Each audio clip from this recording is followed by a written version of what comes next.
In the night of the 5th to the 6th of November 2017, a rubber boat left Tripoli carrying between 130 and 150 people.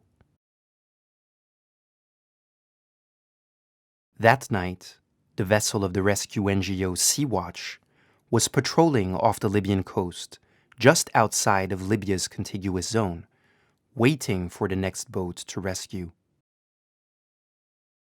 At around 3 in the morning, the crew on duty saw the returns of 2 large ships on its radar screen.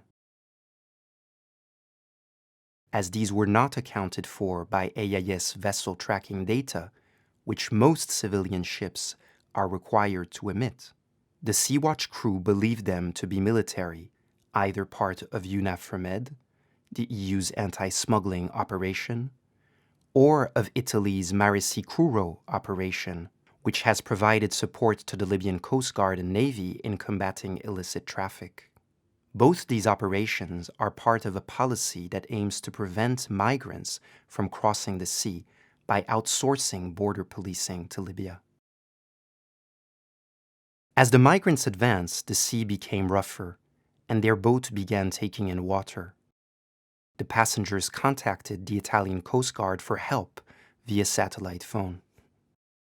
At 5:53 and 6:01, Sea Watch received a distress signalization from the Italian Coast Guard indicating no specific position, but that the vessel had departed from Tripoli. Sea Watch adapted its course immediately. The Italian Coast Guard also informed their Libyan counterparts, who had a vessel on patrol off the coast of Tripoli, and, according to a Libyan official we interviewed, requested their intervention. On the 10th of August 2017, the Libyan authorities had unilaterally declared the search and rescue zone, within which they claimed the responsibility to coordinate rescue, and repeatedly threatened NGOs entering it. Through the satellite phone provider, the Italian Coast Guard were soon able to determine the boat's location at 6 in the morning, the only georeference position we possess for the migrants' trajectory prior to rescue, and passed it on to Sea Watch at 6:31. The Italian Coast Guard also warned Sea Watch that the Libyan Coast Guard were present in a 9 nautical mile radius from the migrants' boat, and that Sea Watch should proceed with caution.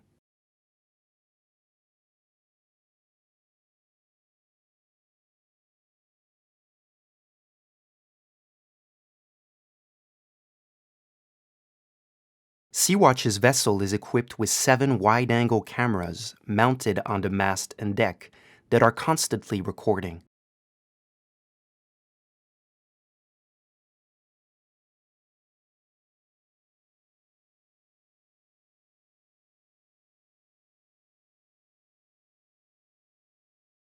Two of these capture crucial video evidence for our investigation.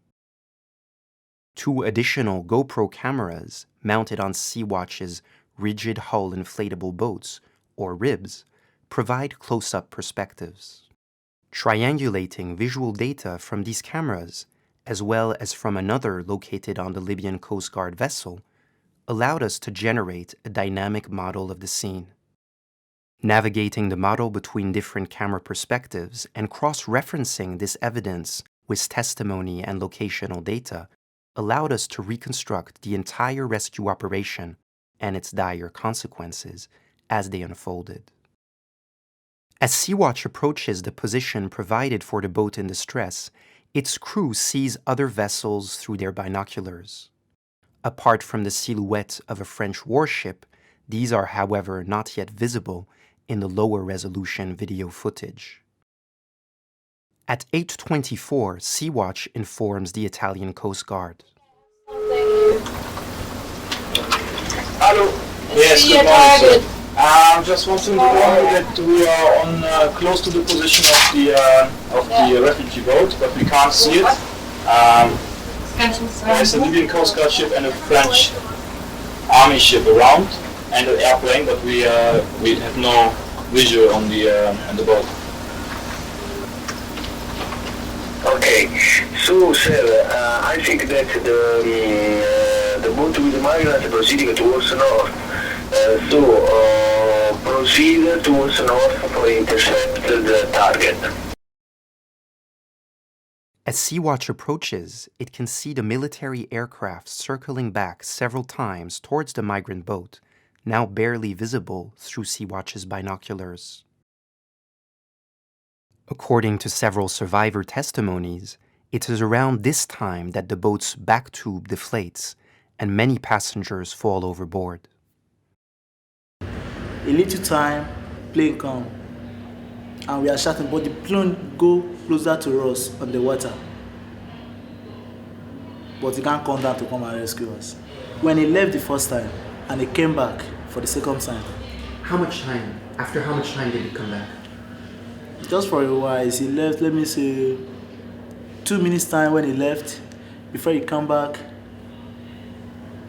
And we are, when he come back, we are still on top of water, because the boat is still going, mama. When he left, when he's coming back for the third time, that he did not see us on water again, but he's seeing people little our held, because we're inside the water already. Many people have died. That is how he threw a life jacket to us. At 8:45, the aircraft throws down life jackets and an inflatable raft, as well as smoke pots to mark the location of the boat in distress. Yeah, there's a couple of flares dropping. I think it's the airplane, there's one further out towards the line. Despite this, many of the migrants were unable to swim back to the deflated boat or to get a hold of the life-saving equipment while waiting to be rescued, and at least 20 people drowned. At 8:47, the French warship calls Sea Watch via radio to offer its help. Sea Watch is the central ship, what to do in Europe. This is Sea Watch 3 on 1-2, read clear.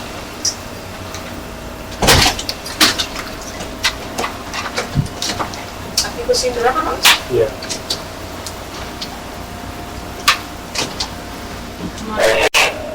I would like to know your attention, and I am ready to help you if necessary. Yes. Yes, we will proceed to the target and we will call if we need assistance more or less. Okay, so stand by on 1-2. Stand by on 1-2. Shortly afterwards, the French warship will contact the Libyan Coast Guard 7 times offering support without receiving a reply. At 8:53, for the first time, the video footage shows distinctly and in the same frame all vessels in vicinity of the migrants' boat. As confirmed by a UNAFORMED internal report, they include the French warship Mare, which will stay at a distance but later contribute one of its inflatable boats to the rescue, and the Portuguese patrol aircraft. Both these assets are part of the UNAFORMED anti-smuggling operation. We can further see the Libyan Coast Guard patrol vessel Ras Jadir, which had been handed over to them by the Italian Interior Minister on the 15th of May 2017. According to UNAFORMED's internal reports, 8 out of the 13 crew members present on board had been trained by the EU operation. By projecting the image captured by Sea Watch's video camera onto the sea's surface, we can estimate the relative distance of the assets from the Sea Watch ship. We can then map their approximate position in a 3-dimensional model of the scene. While at this time the Sea Watch vessel is the closest to the rubber boat, within the next 10 minutes the faster Libyan Coast Guard vessel speeds up to intercept the boat first. The French warship continues to remain at a distance.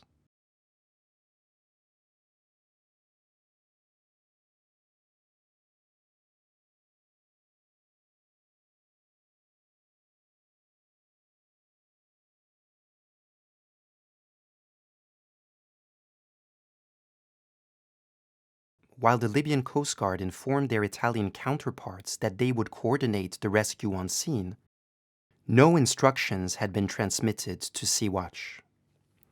Sea Watch and the Libyan Coast Guard are left to resolve their conflicting imperatives of rescue and interception on their own as they approach.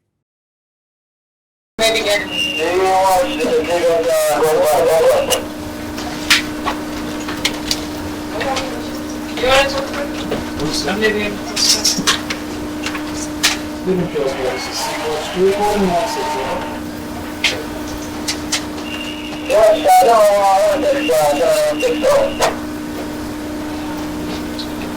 I reach you on 16. Go ahead.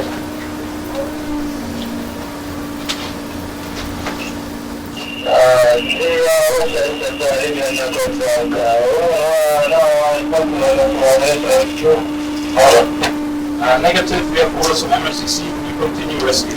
Over. Thank you, over.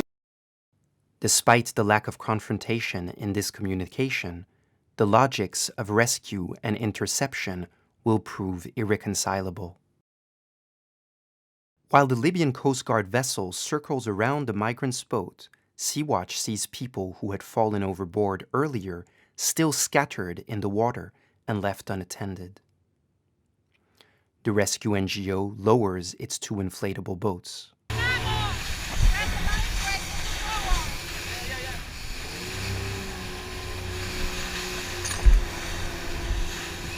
Okay, guys, I stop and you prepare towing the life raft. Towing the raft. Tow the raft now.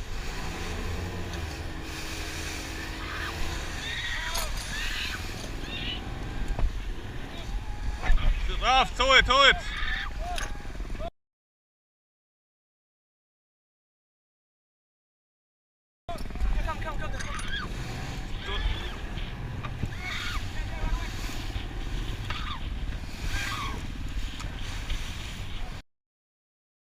Without Sea Watch's intervention, many more people would have drowned.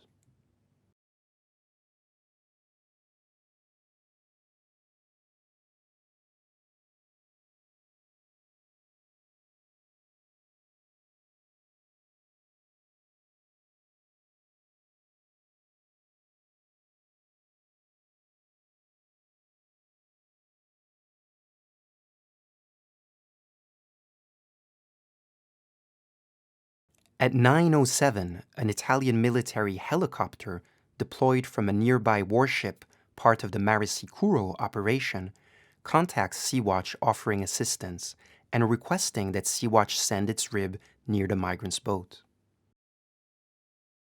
Sea Watch, Italian helicopter. Italian helicopter, go ahead.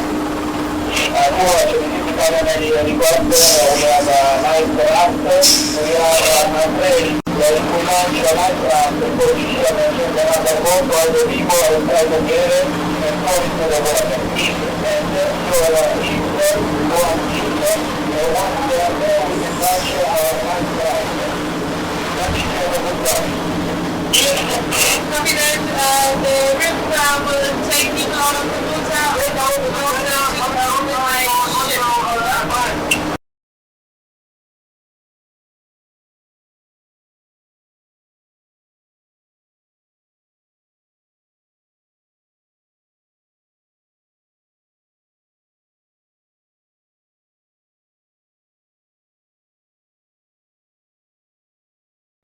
While the Libyan Coast Guard pull over the migrants' boat and begin taking people on board, Sea Watch ribs approach to rescue those in the water.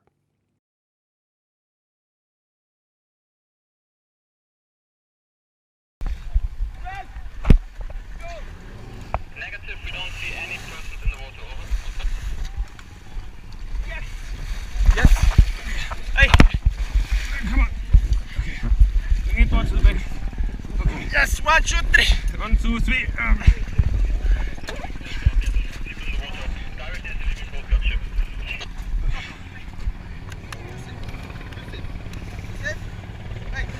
Some more.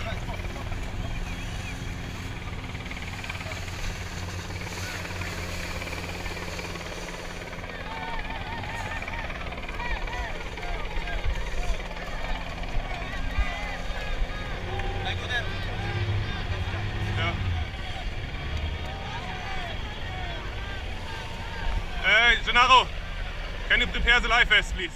Some of the intercepted migrants, fearing their treatment in the hands of the Libyan Coast Guard and in Libyan camps thereafter, attempt to reach the ribs of the European NGO instead.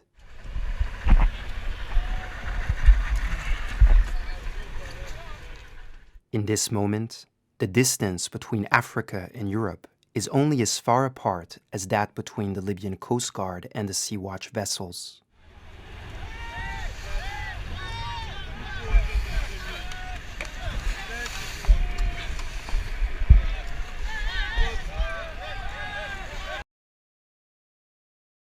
From the perspective of a mobile phone video shot by the Libyan Coast Guard, we can see that by pulling the migrants' boats towards its side, it risked making it capsize at any moment, thus endangering the passengers' lives.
In an increasingly chaotic situation, with several people simultaneously in urgent need of help in the water, despite the best efforts of Sea Watch's crew, one person is left to drown.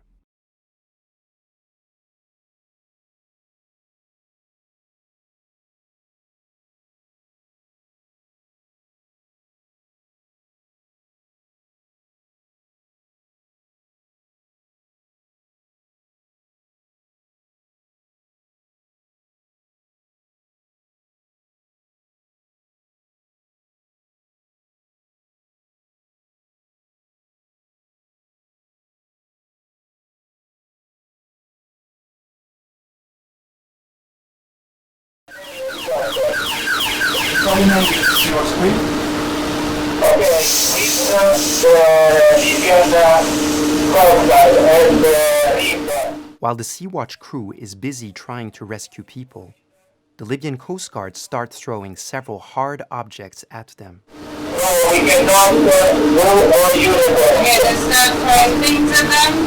Shouting at them. The Libyan Coast Guard are starting to throw stuff.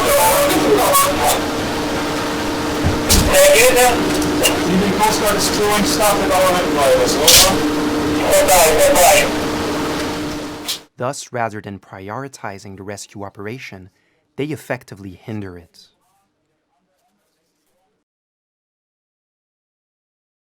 This aggression forces the Sea Watch ribs to retreat. As a result, a second person is left to drift and slowly die.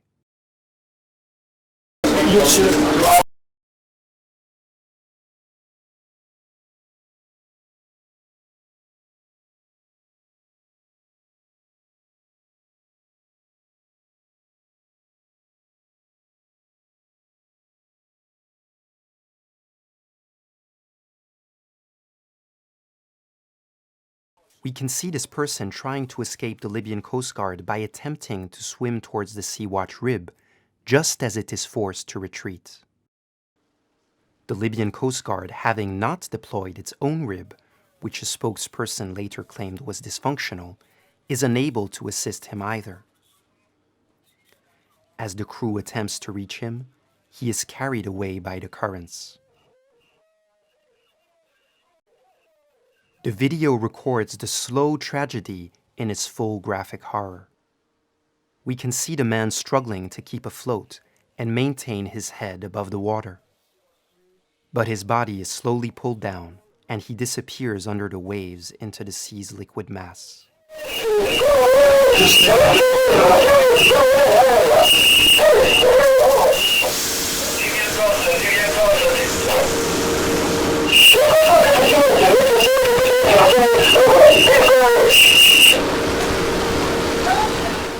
Now the Libyan Coast Guard appear to be signaling to the Sea Watch crew to return, but by the time the Sea Watch rib arrives, it is too late. There's one person in the water behind the Libyan Coast Guard.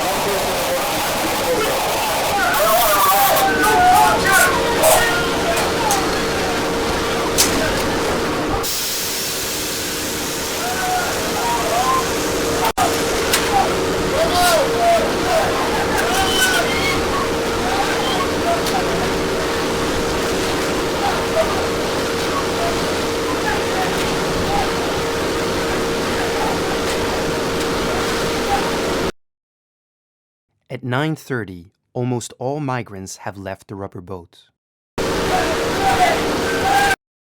On the deck of the patrol vessel, the Libyan Coast Guard attempts to regain control over the captured passengers by cordoning them off with a rope and repeatedly beating them.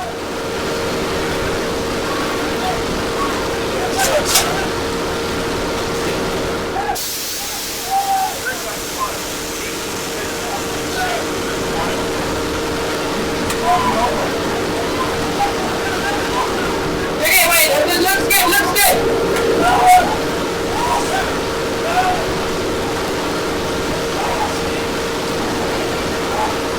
Am I close to anything? Radio? No, I'm not close to anything.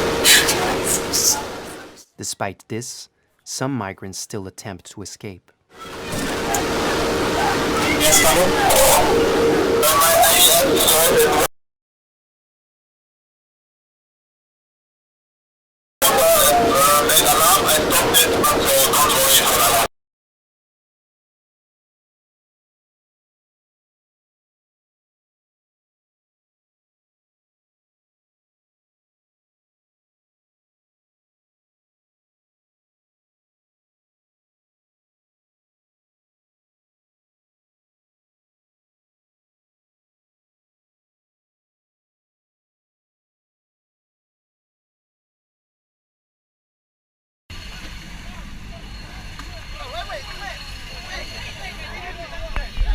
Komm.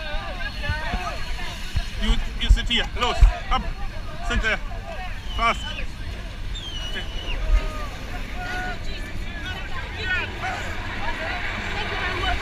Welcome.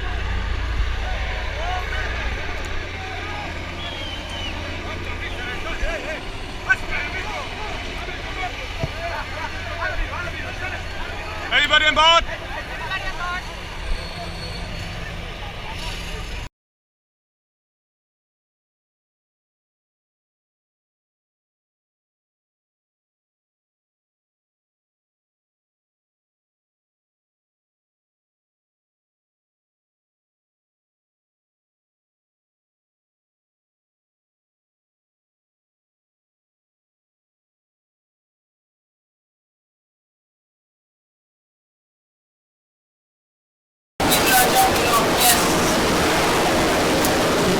At 9:36, the video shows the Libyan Coast Guard increase the boat's speeds to rapidly leave the scene.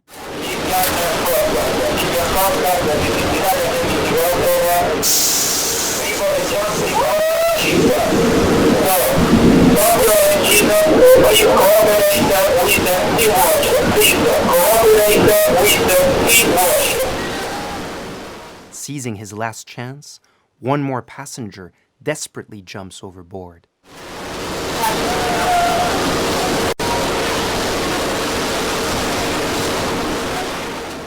The Libyan Coast Guard depart, despite him still hanging on the ladder on the side of the ship.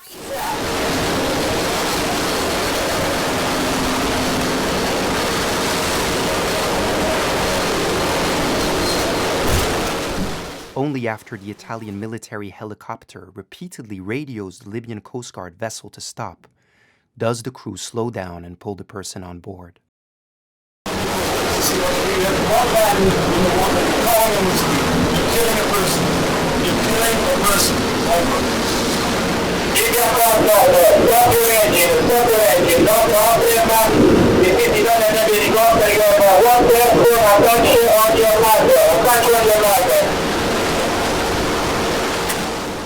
violence and carelessness exercised by the Libyan Coast Guard had become so excessive that even the Italian military, which has supported the Libyan Coast Guard's activities, had to try and contain it. Sea Watch from Uganda, we tried to stop the Libyan Coast Guard. We tried to stop the Libyan Coast Guard. We have the Libyan Coast Guard. Libyan Coast Guard. This is not the name we need to talk to them. Channel 16, so they want you to stop. Now!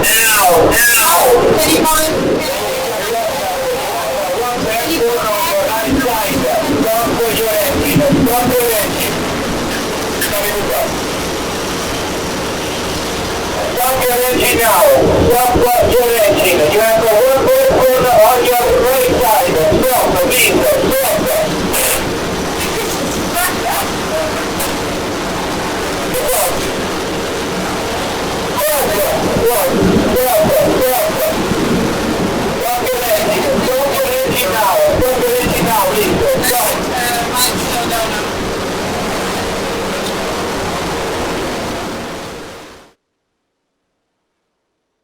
Despite the interference by the Libyan Coast Guard during this conflictual rescue event, Sea Watch succeeded in rescuing 59 people and brought them safely to Europe.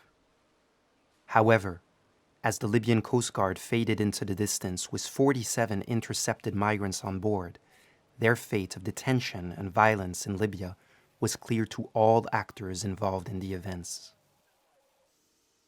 Furthermore, over 20 people died before and during the rescue.